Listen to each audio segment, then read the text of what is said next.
But a chance at life outside the fence remains a long-off dream for many inmates. While that reform may help a little more than 100 prisoners, there are still about 5,000 statewide with life sentences who still have zero chance at parole.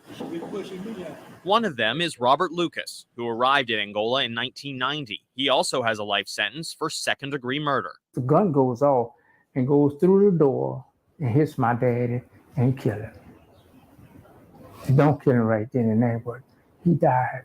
It was all.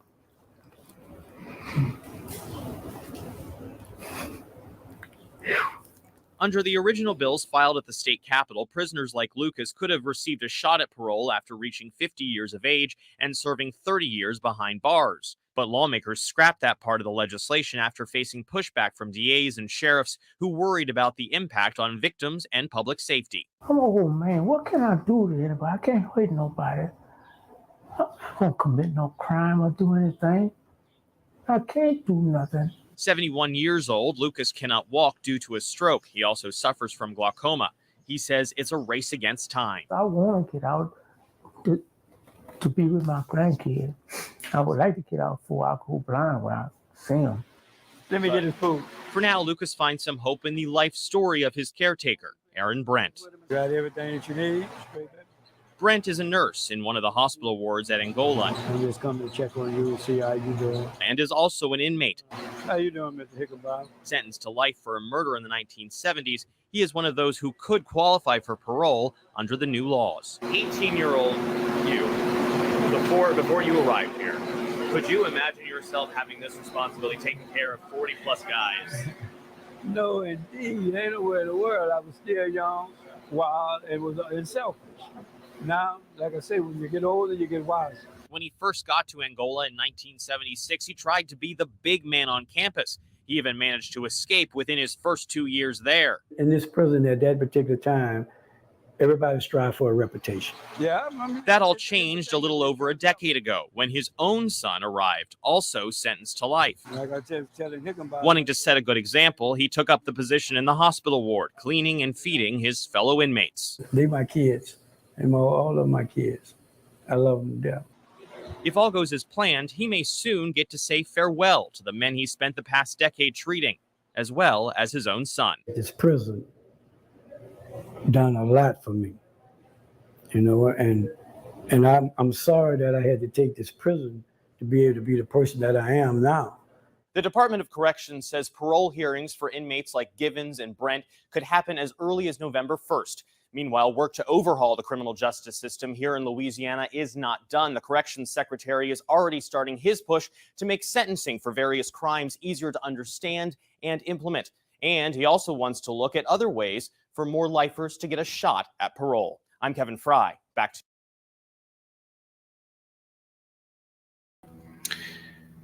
And we are about to watch a parole hearing for the man Robert Lucas, who killed his father. This interview that we just saw was taken in July 20th, 2017. So it's been a while, and now here he is with a chance at parole.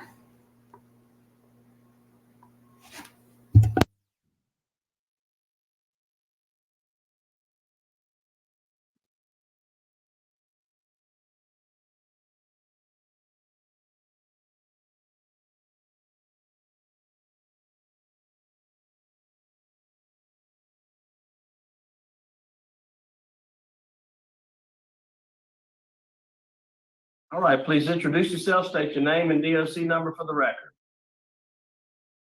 You're on mute.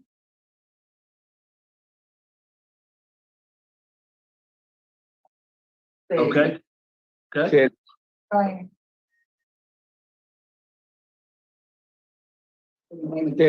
Robert Lucas.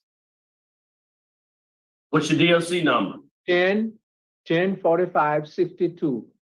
Mr. Lucas, my name is Brent Kelsey. Along with me is Mr. Tony Marabella and Mr. Cheryl Renata will be your panel. Explain the process to you, read some information to the record, have a parole interview, ask you some questions. You can respond at the end. You can make a statement. We'll take a vote. Do you understand the process? Yes, sir. Right. And we do have Elaine Lucas Slane, who will speak at the appropriate time, Mary Richard, Lakia Lucas Oxley, Yes. Ruth will speak at the appropriate time, Jessica Lucas, Kimberly Dunn, and Carrie Myers will speak at the appropriate time. Robert Lucas, DOC number 104562, first class offender, eligibility date 12/7/2022, good time 6/12/2038, full term 7/8/2088. You're 99-year sentence, commutation by the governor, and charged second-degree murder. Does that sound correct? Yes, sir. Answer, Ms. Cheryl Renata. Good morning, Mr. Lucas. Good morning. Mr. Lucas, how old are you, sir? I'm 78. 78. How long been in jail? How long have you been in jail? 33 years. 33 years. And the victim in this case was your father? Yes, ma'am. And it's my understanding it was an accidental discharge of the weapon you were carrying? Yes, ma'am. Why are you carrying a gun? And see, at that time I was young, and where we live at, people, all of them was carrying guns. I was stupid. I didn't have no business carrying no gun, but I had one. And then in the record, it says that the whole episode, because I have the record, talked about it before, of the whole exchange between brothers and father. But the result of that whole episode was because of your consistent drug and alcohol use. That's all. Can you hear me? Oh, somebody need to mute their phone. There you Yeah. go. Somebody's got the phone on. Would you agree that the crime you committed was the result of your consistent drug and alcohol use? I think so. Because had I not been on alcohol, I don't think that would have happened, but it was an accident. I understand. It wasn't like me or my dad trying to hurt one another. Yes, sir. So, but I want to speak about your drug and alcohol use. It seems as though you had been using alcohol for many years and drugs. Yes, ma'am.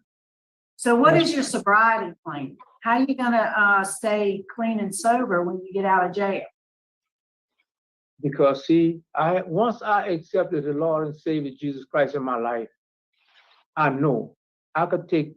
I took 100 hours and substance abuse and all that through that. But if you have God in your life,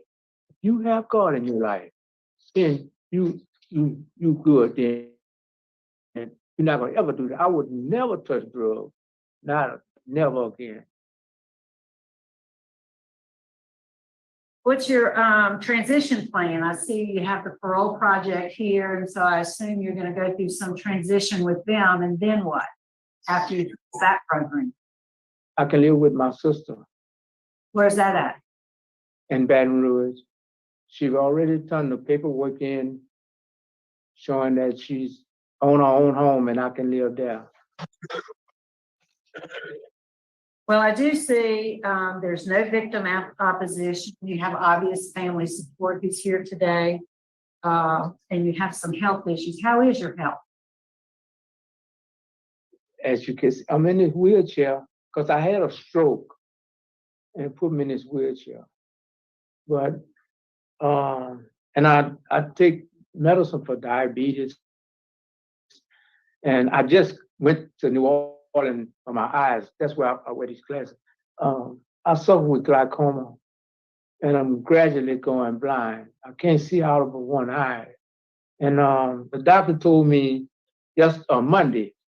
See, I went to the hospital in New Orleans Monday, and they told me that because of my eye been damaged so long, operation wouldn't do it any good. So they're not going to have the surgery.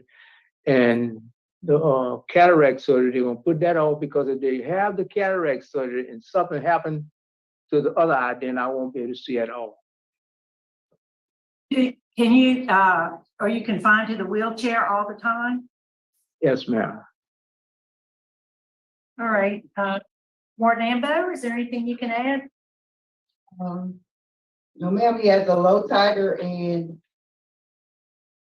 he only had 27 DB reports since he's been here, and the last one being in 2015, I'm sorry.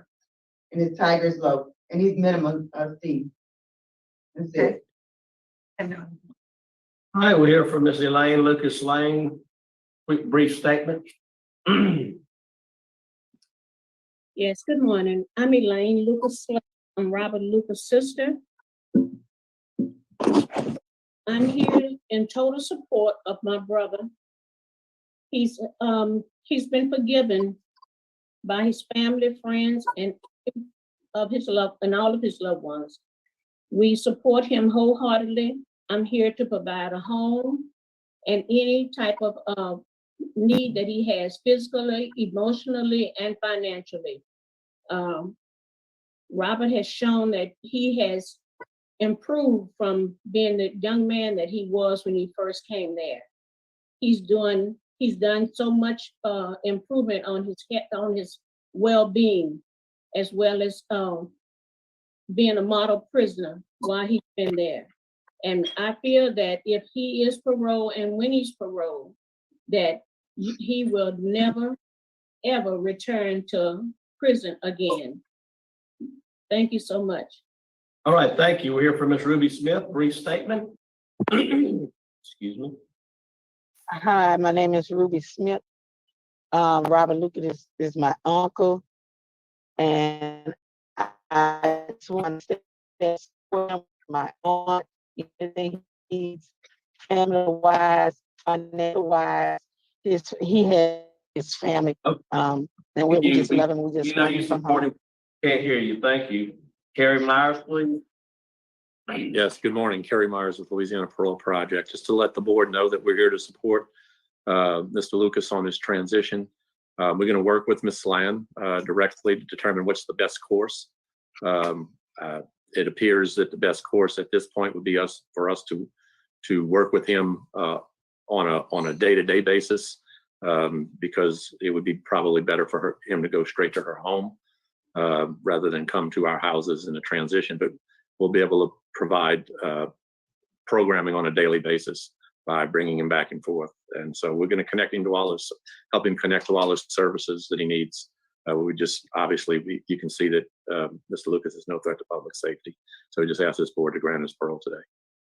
Thank you so much. All right, Mr. Lucas, would you like to make a statement on your behalf? Yes, sir. Go ahead. I would appreciate it if y'all will give me a favorable recommendation. Cause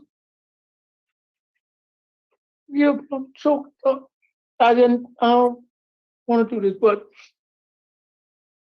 I'm old and I'm losing my eyesight, and I would love to go home and be with my grandkids, and I would never commit a crime no more in life. I regret what happened, and I know better now. And I know not to get in any trouble, do anything. I appreciate it if you would grant me a relief. Thank you. All right. Thank you so much. Council prepared to vote? Ms. Renata? Mr. Lucas, my vote today is to grant your parole. You have no victim position, family support. The grant would be to the parole project transition plan, however that works, whatever that looks like. And I would add a special condition that you attend 2 AA meetings a week. That can be done virtually, I believe. So the transport would not be an issue. And then for the first 4 weeks, see your parole officer on a weekly basis. The parole project can help you with that. Good luck to you, sir. Mr. Marabella? Yeah. Same with the same thing. Thank you. And I vote to grant the parole as well for the same reasons. For the same reasons as stated to the parole project. You'll go to NAA 2 times a week, and you'll report to your Officer weekly for the first 4 weeks. 3 votes to grant. Your parole's been granted. Good luck to you. All right, thank you, sir.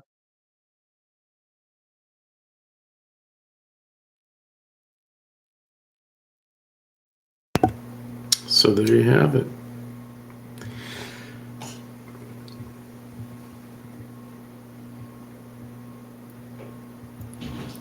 And in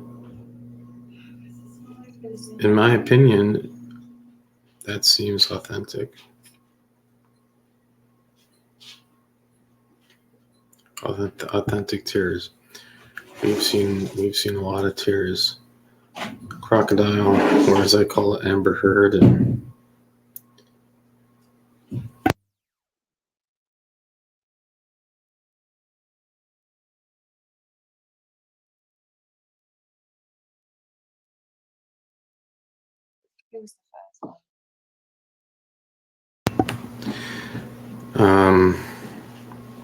I feel good about this, frankly. You know, he said he killed his father by mistake. It's been so long. There's no victim opposition. And